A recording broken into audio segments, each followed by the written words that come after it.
Have you made all your 2020 move off of this terrible thing in China? Have you made all your 2020 move literally in 3 weeks?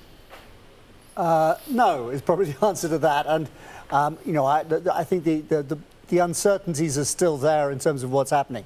When the dust settles around all of this, the big question will still be whether the global economy is still slowing, whether the US economy is still losing momentum. And the question right now is how much does this affect that? It clearly has a short-term impact. I think what this has done is it's certainly dealt a major blow to hopes of a Chinese economic rebound. Yeah. Once the trade deal was signed, I think that we can park.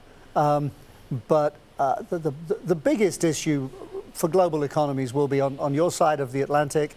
It's this US economic slowdown that I think is pretty well entrenched, albeit extremely gradual.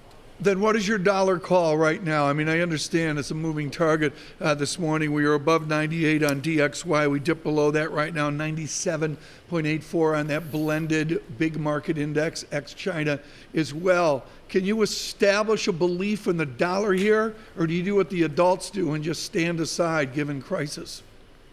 You slightly stand aside. Look, the current environment isn't bad for the dollar. The current environment is good for Swiss franc and yen, but right now, the current state of play, until the U.S. economy loses some momentum and Fed rate cuts come back on the table more meaningfully, this is worse for the euro than it is for the dollar right now, right today. So if DXY correlates hugely with euro dollar, the danger right now is euro dollar breaks back down through 110. Okay, what happens after 110? I get all bullish about the long term and all scared about the short term because 109 is just another number. The danger in the sort of next few weeks is that euro dollar is very stretched in real terms. So the euro is very cheap. So it only goes down painfully slowly because it takes a ton of bad news to drag it lower. So the danger is that euro dollar moves very slowly lower, that volatility dies again there, and the entire focus of everybody is on other stuff.